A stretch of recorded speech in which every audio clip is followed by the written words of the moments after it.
ሰላም ጤና ይስጥልን ክቡራን የዩቲዩብ ቤተሰቦች፣ የሰዓቱን አጫጭር መረጃዎች እየቀርብ ያለው እስከ ፍጻሜው አብራችሁን ቆዩ።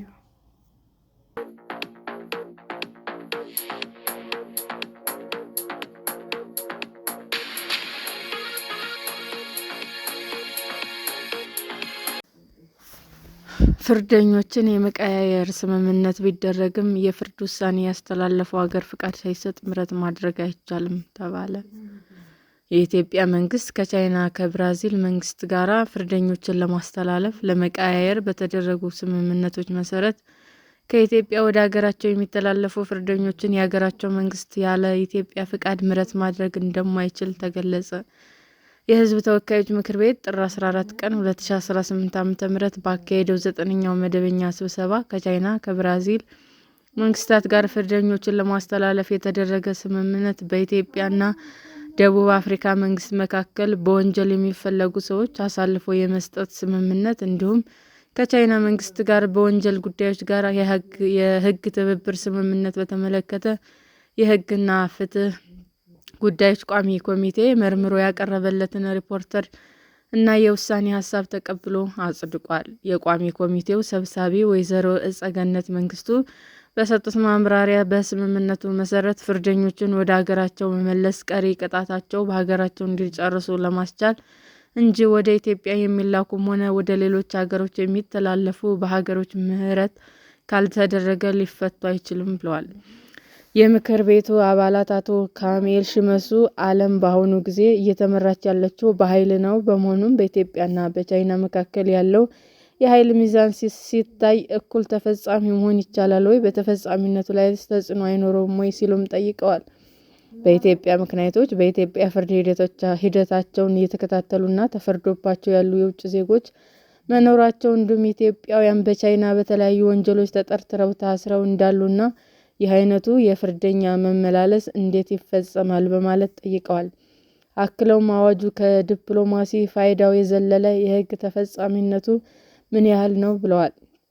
የአማራ ብሔራዊ ንቅናቄ ተወካይ ደሳለኝ ጫኔ ኢትዮጵያ ውስጥ የቻይና ዜጎች በተደጋጋሚ የሚያዙት በህገወጥ ማዕድን ማውጣት፣ ማዘዋወር እና ከህገወጥ የገንዘብ ዝውውር ጋር በተያያዘ እንደሆነም ጠቅሰው እንዲህ አይነት ወንጀሎች በከፍተኛ ሁኔታ የሀገሪቱን ጥቅም የሚጎዱ ናቸው ብለዋል።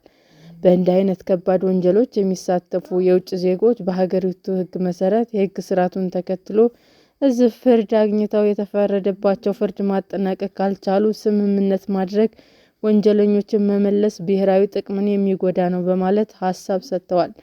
አንዳንድ እንዲህ አይነት ወንጀሎች ላይ የሚሳተፉ ግለሰቦች ብቻ ሳይሆኑ በተወሰኑ የመንግስት መዋቅሮችም ውስጥ ያሉ አካላት ይሳተፋሉ የሚል አስተያየት አለ ብለዋል።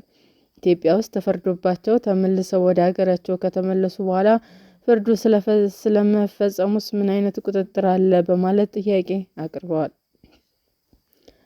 መንግስት ከቻይና ከደቡብ አፍሪካ እና ከብራዚል አይነት ሀገሮች ጋር ምስል ፍርዶችን የማስተላለፍ እና የወንጀል ትብብር ሲያደርግ ይስተዋላል። ነገር ግን ከምዕራቡ ዓለም ጋር እንዲህ አይነት ስምምነት የማይደረገው በዚያኛው ዓለም የሚፈለጉ ወንጀለኞች ስለሌሉ ነው ወይ በማለት ጠይቀው መንግስት ትኩረት ብዙ በዲሞክራሲና በሰብአዊ መብት ጥበቃ ካልገፉ ሀገሮች ጋር ነው ብለዋል።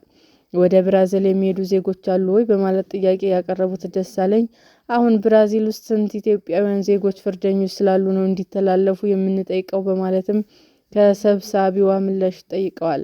ከላቲን አሜሪካ ወደ ኢትዮጵያ አደገኛ እጽ ሲያዘዋውሩ ተጠርጥረው የሚያዙ የብራዚል ዜጎች እንዳሉ የጠቀሱት አባሉ ከብራዚል ጋር የተደረገው ስምምነት እነዚህን ዜጎች ለማስተላለፍ ካልሆነ በስተቀር እንደ ብራዚል ባሉ ሀገሮች በወንጀል ተሳትፎ የተፈረደባቸው ብዙ ዜጎች ያሉ አይመስለኝም ሲሉም አስረድተዋል። የቋሚ ኮሚቴው ሰብሳቢ በሰጡት ምላሽ ሀገሮች የብሪክስ አባል በመሆናቸው ግንኙነት ለማጠናከር እንደሚረዳ ገልጸው ስምምነቱ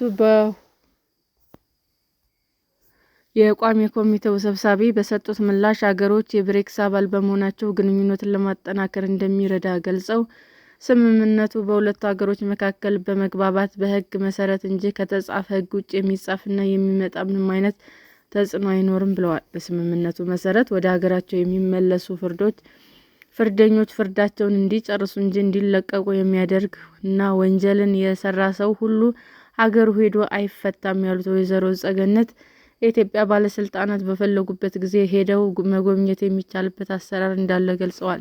ሀገሮቹ ከኢትዮጵያ የሚወስዳቸው ፍርደኞች ከኢትዮጵያ መንግስት ይሁንታ ውጭ አይፈቱም። ወደ ኢትዮጵያ የሚመጡም ከቻይና መንግስት ምህረት ካልተደረገ በስተቀር በዘፈቀደ አይለቀቁም ብለዋል። ከብሪክስ አባላት ሀገሮች ጋር ምስል ስራዎችን በማከናወን ይበልጥ ግንኙነት ለማጠናከር ይረዳል በማለት ተናግረዋል። የብራዚል ዜጎች በኢትዮጵያ ታስረው እንደሚገኙ ገልጸው ኢትዮጵያውያን እስረኞች በብራዚል መኖራቸውን በተመለከተ ግን ምንም አላሉም። ኢትዮጵያ ፍርደኞች ወደ ሀገራቸው ብትልክም የኢትዮጵያ መንግስት ምህረት ሲያደርግ ሊለቀቁ ይችላሉ እንጂ ከዚያ በተረፈ ወደ ሀገራቸው ስለሄዱ እንደተፈለገ ይሆናል ማለት አይደለም። ሀገሮች ማመን አለብን። ከሀገሮች ጋር ብርቱ ግንኙነት እናደርጋለን በማለት አብራርተዋል። ሰላም ጤና ይስጥልን ውድ የዩቲዩብ ቤተሰቦቼ እንዴት ናችሁ? አዲስ ጀማሪ ነኝና ሰብስክራይብ ያደረጋችሁ አበረታቱኝ። አመሰግናለሁ። ክቡራን የዩቲዩብ አድማጮቻችን ለሰዓቱ ያቀረብኩላችሁ አጫጭር መረጃዎች ይህንን ይመስል ነበር። በሌላ መረጃ እስክንገናኝ ሼር፣ ላይክ፣ ሰብስክራይብ እንዲሁም ቢቀርብልን የምትሉት መረጃ ካለ ኮሜንት እያደረጋችሁ ቸር ቆዩን።